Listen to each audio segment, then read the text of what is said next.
제가 오늘 말씀드릴 내용은요, 케어푸드 시장의 성장과 맞춤형 시장의 성장에 대해서 좀 말씀을 드리겠습니다. 학계에서 바라보는 시각이 조금 다를 수도 있고 여러 가지 시각들이 좀 있겠지만, 산업계에서 바라봤을 때 앞으로 이 시장이 어떻게 변하고 어떤 방향으로 나가는 것이, 저희가 준비해야 될 것이 무엇인지, 그런 부분에 대해서 좀 준비해서 오늘 말씀을 드리도록 하겠습니다. 이 케어푸드라 그러면은 사실은 명확하게 그 범위가 이거다라고 정해져 있는 그런 시장이라고 보기는 좀 어렵습니다. 뭐 예를 들어 특수요리식품, 건강기능식품, 일반식품, 이런 것들은 다 이제 법률적인 그 기준이 다 마련이 되어 있는데, 일반적으로 메디푸드, 케어푸드 이런 것들은 언론에서 많이 얘기는 되고 있지만 범위나 통계가 아직까지는 명확하지 않습니다. 산업계 입장에서 바라봤을 때는 고령친화식품, 건강기능식품, 특수요리 용도식품, 거기다가 이제 뭐 건강지향식품, 최근에 또 확장이 예상되는 스포츠 뉴트리션 분야까지 인간의 삶을 좀 더 풍요롭고 잘 살 수 있게 만들어주는 여러 가지 영역들을 다 포함해서 아마 케어푸드라고 칭하지 않나 그렇게 좀 생각을 하고 있습니다. 과거에는 고령친화식품이나 건강기능식품, 특수요리 용도식품 등으로 좀 시장이 좀 제한이 돼 있다라고 많이 봤다라가 하면은 점점 그 범위가 좀 확대가 되고, 그에 따라서 관련 분야에 있는 여러 회사들도 넓어진 범위에 점점 참입을 지금 시도를 하고 있습니다. 모든 영역에서, 전 영역에서 관련 사업 분야에 많이 진입을 시도를 하고 있고, 그에 따라서 뭐 경쟁이 치열해진다라는 분명히 뭐 구조상 단점은 생길 수도 있겠지만, 사업 영역이 넓어지면서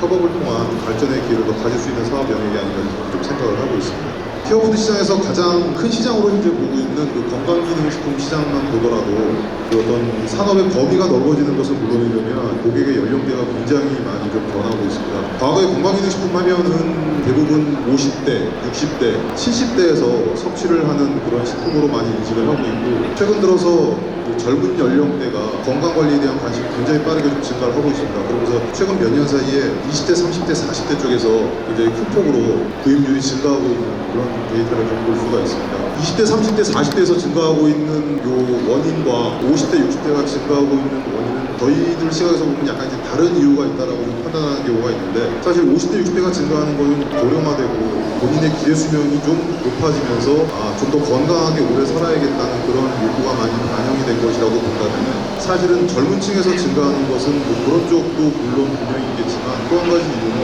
우리나라가 과거에 IMF 때 한번 그런 경우를 겪었고, 또 최근에 코로나로 인해서 이제 그런 경우를 겪는다는데, 사회적으로 굉장히 어떤 큰 이슈가 발생을 한다거나 그런 일이 생겼을 때 어떤 사회에 대한 관심보다 본인에 대한 관심, 본인 중심의 의사결정이 많이 늘어난다고 합니다. 그래서 나에 대한 관심이 늘어나고, 내가 중요하고 내 가족이 중요하고 점점 범위가 좁아지는 그런 측면에서 봤을 때 젊은 층이 아마 나에 대한 관심 증가로 내 건강에 대한 관심을 상당히 돈을 쓰는 것에 대해서 전혀 부담을 갖지 않고 많이 쓰고 있지 않나 그렇게 생각하고 있습니다. 그래서 그런 것들이 30, 40대, 20대의 소비를 증가시키고, 그 다음에 또 고령화에 따른 부분들이 50대, 60대의 소비를 증가시키지 않는 것이다 생각하고 있습니다. 그래서 고객이 계속해서 좀 변화하고 있다는 것은 시장이 분명히 어떤 식으로 변화하고 있는 것인지로 연결이 된다고 보고 있는데, 과거에는 아픈 사람이 병원에 가서 병원 의사한테 소개를 받든, 아니면은 같이 입원을 해 있는 같은 환자한테 소개를 받든, 아니면은 그 병을 경험했던 사람한테 소개를 받든, 일단 아픈 이후에 건강에 대한 관심이 빠르게 증가하고, 그로 인해서 건강에 대한 정보를 취득하고,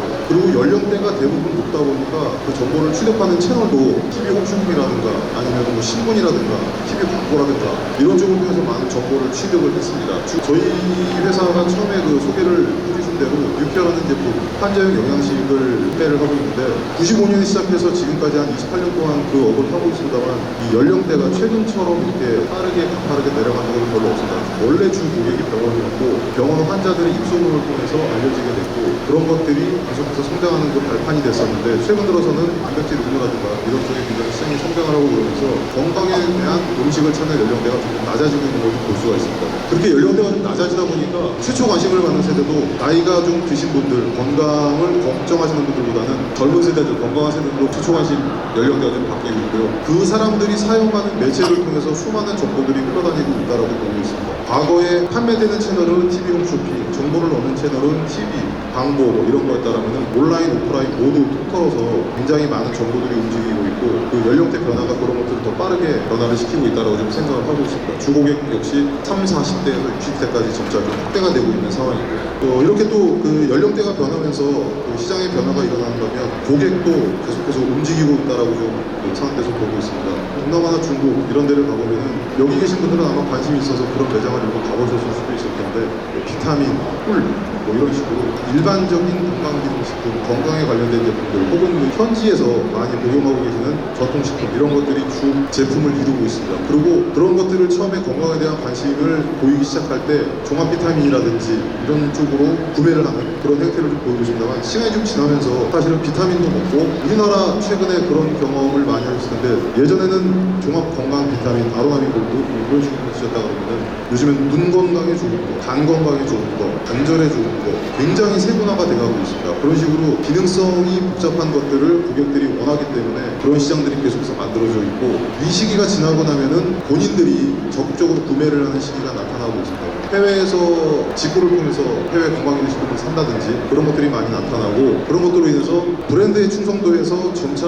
복잡한 의사결정을 가서 기능 및 소재를 확인하고 필요할 때 해외 직구를 적극적으로 구매하는 이런 쪽으로 계속해서 고객들이 움직이고 있다고 보고 있습니다. 현재 우리나라의 레벨로 본다면 레벨 2, 3, 4 정도가 굉장히 다양하게 펼쳐져 있는 건강에 대한 소비자 욕구가 굉장히 다양하게 펼쳐져 있는 시기라고 좀 볼 수 있을 것 같습니다. 이렇게 점차 확대를 한다는 것은 맞춤형의 시기가 분명히 올 수밖에 없고 고객들이 원하는 것, 그 다음에 회사가 그것을 감당할 수 있는 복잡성을 관리할 수 있는 수준에서 언젠가는 맞춤형의 시기가 정확하게 만들어지지 않을까. 앞에 박 기자도 말씀해 주셨지만 가장 좋은 거는 서훈교용 음식, 서훈교용 건강기능식품이 만들어지는 게 고객은 가장 원하는 겁니다. 하지만 회사 입장에서는 그런 복잡성을 관리할 수 있는 수준까지만 제품을 만들기 때문에 두 요구가 접점이 만나는 쪽에서 무언가 시장이 형성되지 않을까 좀 그렇게 좀 생각을 좀 하고 있습니다. 그래서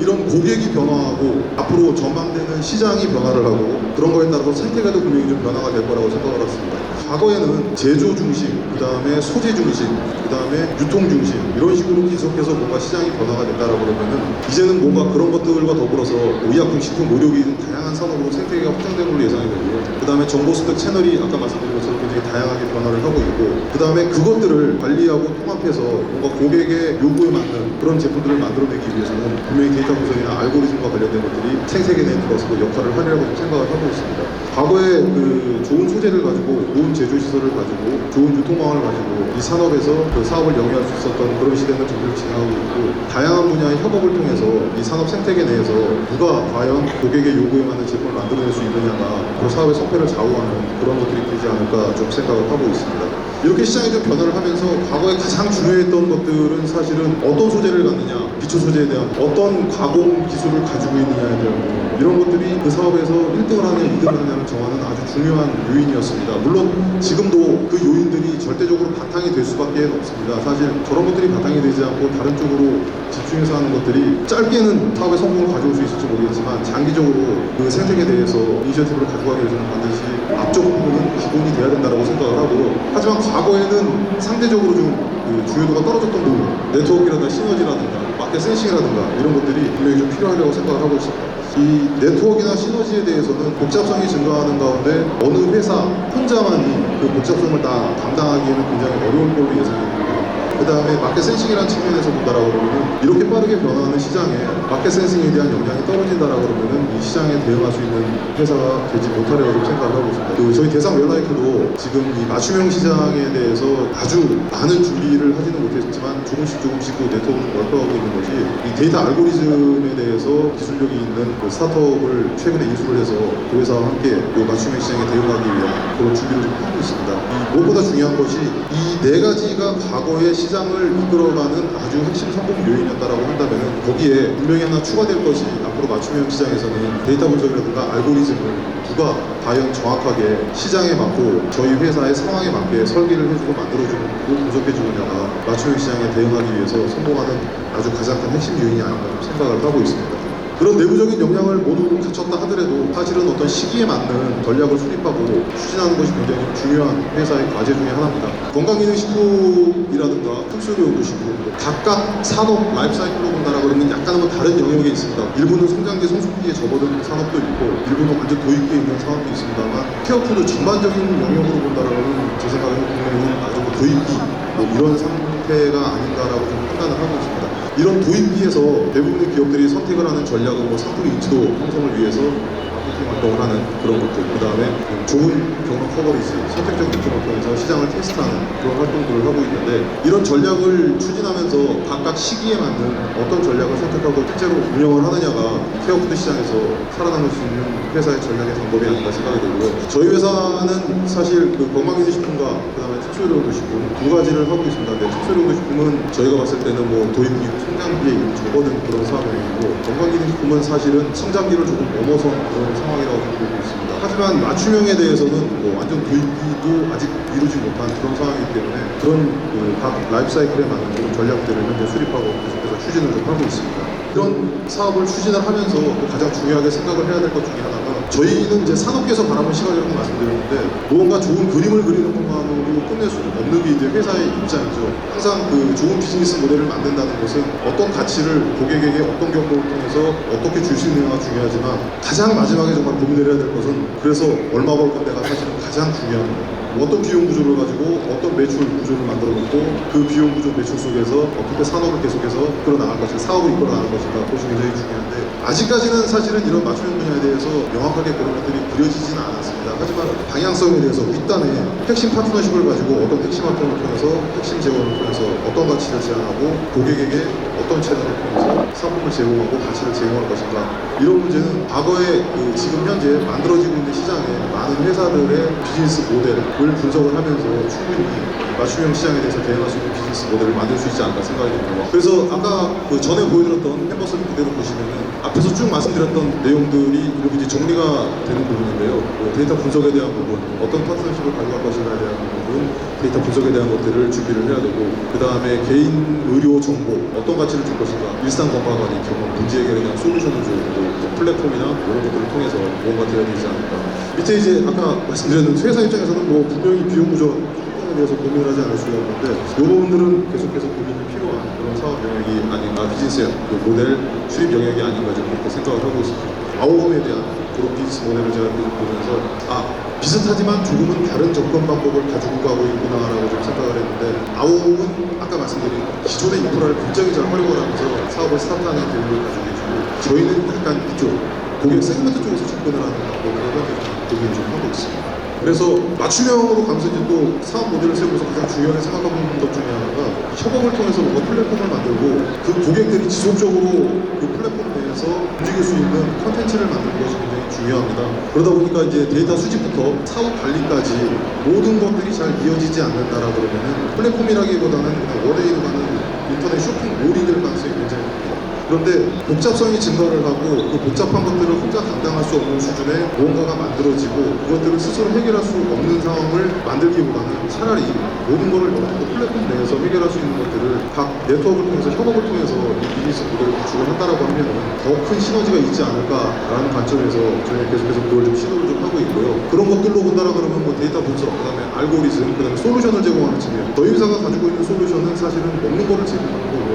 다른 솔루션을 저희는 지금까지 보유하고 있지 않은데, 모든 솔루션들이 먹는 거 하나만으로 귀결된다라고 생각하지 않습니다. 정신건강이나 이런 것들이 굉장히 중요하기 때문에 좀 더 넓게 본다라고 그러면 운동 처방부터 시작해서 여행업까지도 사실은 개인의 건강관리를 위한 솔루션이 될 수 있지 않을까 생각을 하고, 그런 것들이 네트워크가 만들어져서 플랫폼 내에서 움직일 수 있는 그런 사업 비즈니스 모델이 만들어지지 않을까 좀 생각을 좀 하고 있습니다.